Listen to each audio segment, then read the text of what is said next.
warahmatullahi wabarakatuh.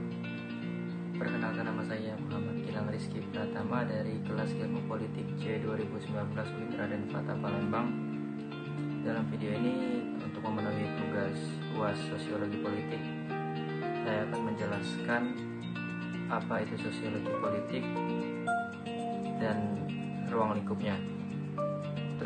Dan yang kedua, saya akan menjelaskan tentang partisipasi politik dan studi kasus mengenai pilkada serentak, analisis pilkada serentak yang dilakukan di Sumatera Selatan tahun 2020. Enjoy the video and check it out. Untuk yang pertama, saya akan menjelaskan apa itu sosiologi politik. Sosiologi politik merupakan ilmu yang mempelajari tentang masyarakat yang mana di dalamnya terdapat proses dan pola interaksi sosial. Dalam hubungan dengan politik, masyarakat menuntut individu untuk melakukan kegiatan politik berdasarkan norma, etika, adat istiadat, dan hukum yang berlaku di masyarakat. Selanjutnya, saya akan memaparkan tentang ruang lingkup sosiologi politik. Adapun ruang lingkup sosiologi politik itu terbagi menjadi dua, yaitu sebagai sosiologi politik sebagai studi tentang negara dan juga sebagai studi tentang masyarakat.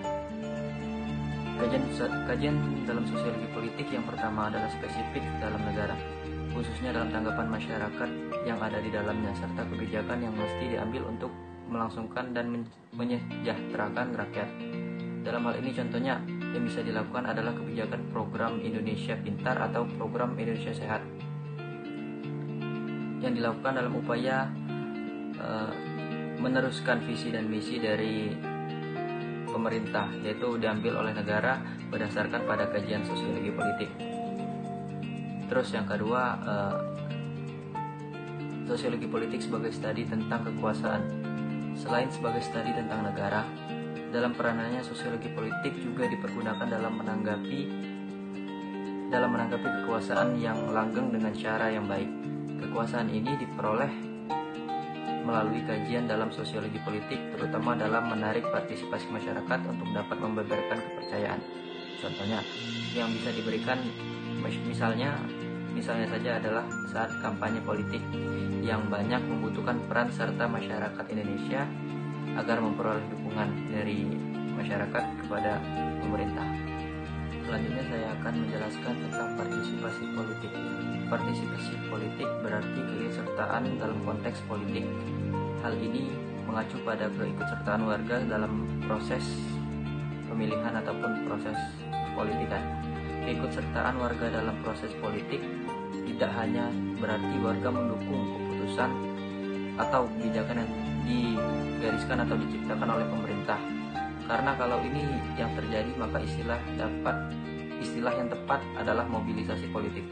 Partisipasi politik adalah keterlibatan warga dalam segala tahapan kebijakan, mulai dari sejak pembuatan keputusan sampai dengan penilaian keputusan, termasuk juga peluang untuk ikut serta dalam pelaksanaan keputusan.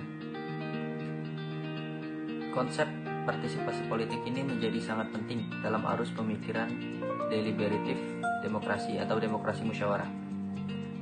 Pemikiran demokrasi musyawarah muncul antara lain terdorong oleh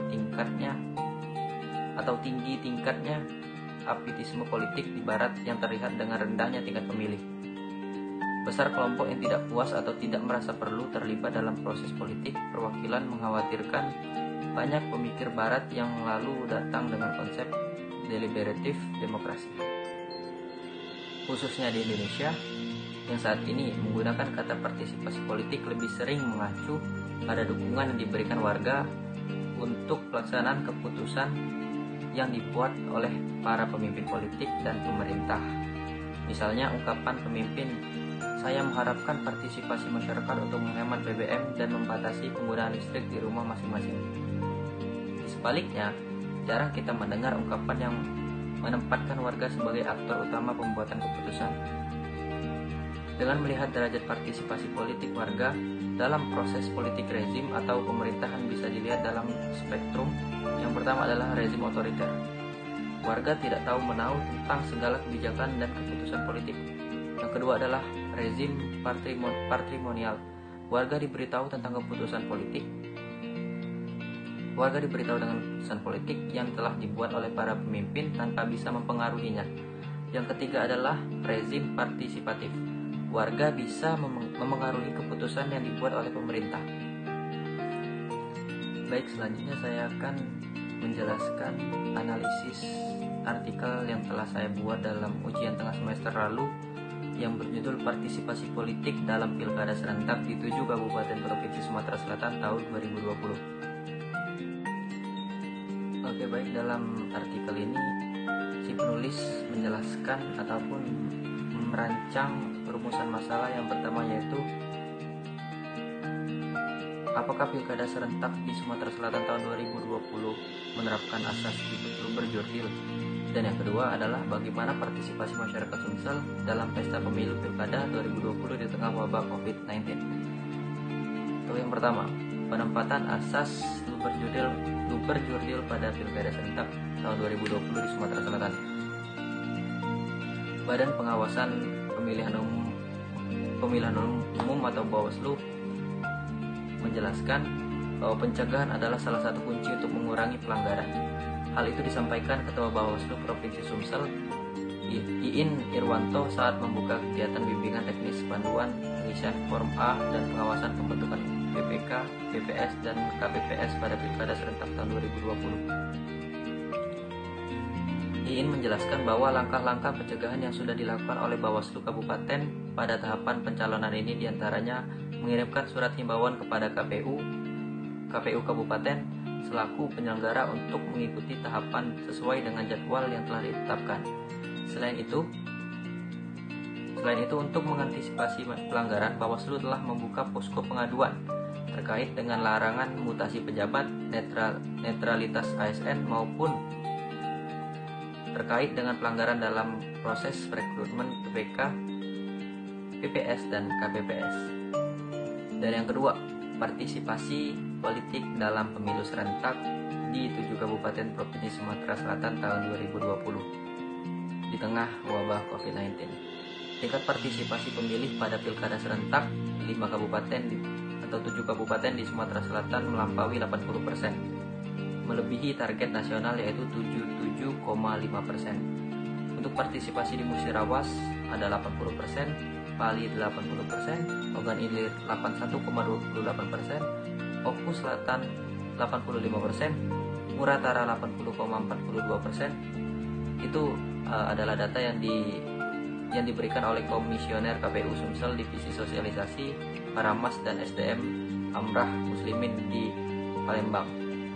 Sementara terciptanya tingkat partisipasi di atas target nasional menunjukkan bahwa penerapan protokol kesehatan di seluruh tahapan meyakinkan pemilih untuk tidak khawatir datang ke TPS. Jadi di artikel yang saya buat ini menjelaskan bahwa keseluruhan Pilkada Serentak di Sumsel tahun 2020 memenuhi target dan sesuai dengan protokol kesehatan. Jadi target nasional itu 77,5% dan seluruh partisipasi masyarakat di Sumsel itu untuk pemilih itu mencapai 80%. Jadi hampir ataupun melebihi batas dari standar nasional. Oke, sekian yang dapat saya sampaikan. Lebih dan kurang saya mohon maaf, kepada Allah saya mohon ampun. Semoga yang menonton video ini dapat suka dan mendapatkan ilmu yang berkah dari Allah Subhanahu wa taala. Saya akhiri, wabillahi taufiq wal hidayah. Wassalamualaikum warahmatullahi wabarakatuh. Belajar, dan belajar.